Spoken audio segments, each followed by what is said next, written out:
The Last Knight, Josef Mencík. In the modern world, where swords have rusted away and the idea of a knight survives only in books and legends, one man refused to let time erase noble ideals. His name was Josef Mencík, affectionately called Faucety Tata, or Bearded Father, by the villagers. But to history, he will forever be remembered as the last knight of Europe. Autumn, 1938. The air along the Czechoslovak border was tight as a drawn bowstring. Nazi Germany was preparing to annex the Sudetenland. Fear hung in the silence as German tanks rumbled toward the frontier. Amid the roar of steel and engines, an unimaginable sight appeared. A lone man on horseback, clad in medieval armor, holding a lance and shield, riding straight toward the advancing armored column. That man was Josef Mencík. He didn't shout. He wasn't aggressive.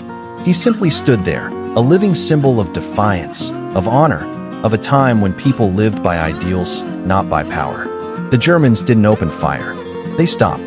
Perhaps they thought he was mad. But maybe they were stunned by his extraordinary courage, so much so that they quietly turned their tanks to go around him. And so, the invasion began with a moment that history almost forgot.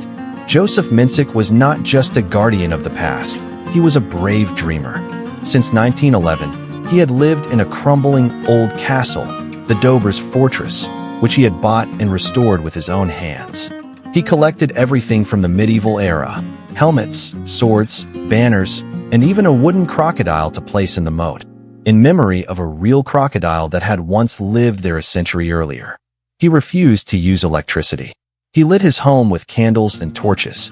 He ate like people did in ancient times, and no one ever left the village without hearing the tale of how he once swallowed a whole herring and downed a glass of rum, before laughing so thunderously that the entire tavern shook.